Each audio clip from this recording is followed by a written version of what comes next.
So what do you think? Well, first of all, I guess the big question for you is what do you think about the coverage of this convention, Paul? Well, I guess it's lived down to everyone's expectations in some ways. There has been this absolute obsession with the supposed dissent and the division between Hillary Clinton and Barack Obama and Hillary supporters and Barack supporters. And if you actually look at history, what you see is that what's going on here, it's no different from what we've seen in election after election after election. You know, they have primary campaigns, and one person wins, and other candidates lose. And sometimes some of those, the also-ran supporters aren't all that happy about it. And then they end up working it out, and everybody pretty much comes home by the end of the election. It's the same thing we've seen before. You know, there was all this to-do about whether or not her name was going to be offered in nomination. Right. Well, there have been lots of candidates before at Democratic and Republican conventions whose names were offered in nomination. It's something that happens pretty frequently.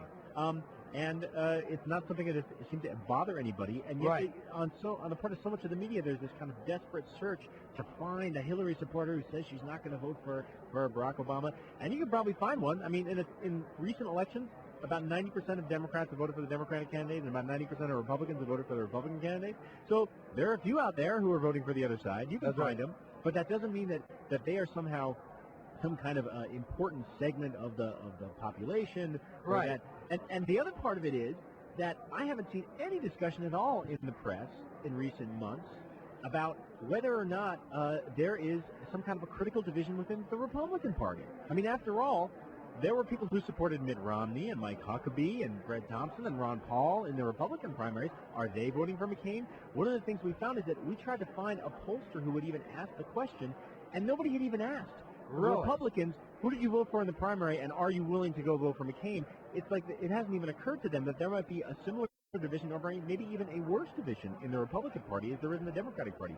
We'll see whether or not we get that coverage next week in Minneapolis when the Republicans have their convention, but I'm doubtful that it'll actually happen. Well, we're sitting here, and we were talking about this earlier, because as you could see, we're surrounded by them.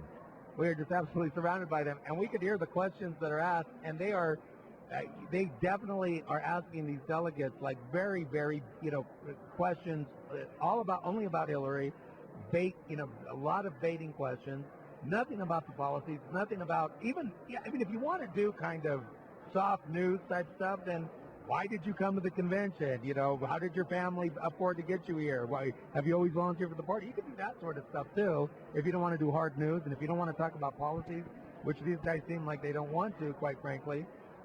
You could do that sort of stuff. But it's been like we caught so many of these guys over and over again just trying to find an unhappy delegate. Yeah, well, so much of the news, people talk about bias in the news. The number one bias that the news has is toward conflict. Right. That's absolutely true. That it's the dramatic, it's people fighting with each other, and so frankly, in a convention there isn't a lot of conflict. It's in many ways a great big party. People come together. It's a love fest. That's supposed to be. Yeah. And it is an opportunity for people who are watching at home to learn a little more about the candidates, about their biographies, about their policies. But if you want to find conflict at a convention, you're going to have to look pretty darn hard. I mean, the days when there was some uncertainty about who their nominee was going to be when coming to the convention, and when there were real floor fights, those days are over. So if you're going to look for conflict, all of the news media have decided that the place they're going to look is some conflict between Hillary Clinton and Barack Obama. There's not much fire there, but they're trying to gin up a lot of smoke. Well, what's interesting is that the whole thing tonight, because I got the press releases today, and by the way, and I've talked about this very openly, and and the phone calls from the core Hillary folks, just saying, look, this is what she believes. She believes in this ticket. She's going to make that clear tonight. This is what, and for me, and I know I'm not the only person here that got those calls. And then I still hear people saying, well, she's really not in it. It's like, how can you say you know better than what you've been told now all week long? I've been told the same thing. I mean, I can't read her mind. I have to take her for her word, because every indication here and behind the scenes is that they're working very hard to dispel this idea of disunity, and they're working very hard to try to get on with this nomination. Yeah, I would imagine Hillary Clinton is pretty frustrated by this I point, would saying, imagine. how many times do I have to tell you that I'm supporting him before you finally believe me? Right. So I'm sure that when she gives her speech tonight, it is going to be poured over with a fine-tooth comb to find some word or phrase that could indicate less than complete support. And then, if they find it, they're going to say, aha, look at that. If they had phrased that sentence differently, it would have meant that she was really on board, but since they phrased it that way, it means that she's not. Right. That's exactly right. It gets to a kind of a level of ridiculous. So in all of this, we end up as the American people really not getting a lot of coverage about what the Democrats are proposing this week. There's real pain out there in America. And do people, does the media think it doesn't sell? I mean, is this what ends up like? Because trust me, I think it does. I mean, maybe not all the time, but right now, with everybody knowing somebody's losing their home, everybody feeling the trickle down from that. I mean, pain, does trickle down, and that for sure. Sometimes economic good doesn't trickle down, but pain certainly does very quickly.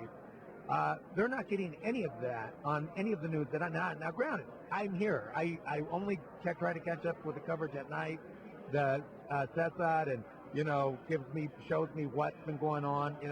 But I haven't seen it. I haven't seen that type of discussion there. It's an old story with the news that they don't spend enough time on issues. And as you say, this is a particularly important time. Yeah. People are suffering, and I'm sure they would want to hear more about exactly what the candidates want to do on the economy and healthcare and lots of other things as well. But I remember a conversation I had with a national political reporter once, who and I asked her some version of that question, like, why isn't there more discussion of some of these issues? And she said, well, you know what? I'm not an expert on the economy. I'm not an expert on Medicare policy. What am I an expert in? I'm an expert in politics. So that's what I report on. That's what I write about. And so that's the prism through which they view things. And so the questions that come into their minds are not like, how is this policy going to affect people? Is it really going to help people to be more economically secure? That's not the first question that pops into a reporter's mind. The first question is, how is this going to affect their political standing? Are the polls going to go up? Which subgroup of voters are they trying to appeal to? Those are the questions that they ask. So that's what their reporting is about. And then at the end of the day, people don't learn very much about what the candidate actually wants to do. Yeah, and they go, oh, well, the candidate doesn't have any substance. Because I didn't hear about it, yet we've been saying that they, all this time doing this rehash. I have to tell you, I really appreciate, and you know what, I said this before, I don't think I could say it enough. Media Matters for America has done a rescue mission on the media, because it's become very, very obvious in this election cycle. There's been a lot of course, the typical trash talk that happens against progressive candidates, and you guys have been there to kind of set the record straight time and time again. I actually think that the folks on the right are a little frustrated right now about that, and it's the first time I've ever seen that, and it makes me just somewhat gleeful, I have to admit. Well, maybe I'll go to hell for feeling so happy that somebody else is feeling miserable, but that's how I feel right now. So there we go. That's really good to hear. I mean, one of the things that we at Media Matters do is we try to interrupt that flow of misinformation and propaganda and set the record straight before it reaches everybody's ears and inboxes. There's an old saying that a lie can get halfway around the world before the truth can get its boots on. That's true. And so we're trying to get the truth's boots on quicker than it has been before. It's working, brother. Thank you for your time today. I appreciate it. Thank you so much, Mario. Media Matters for America. MediaMatters.org is the website. You got to check it out. Make it one of your favorites. We literally check out that site every single day. It's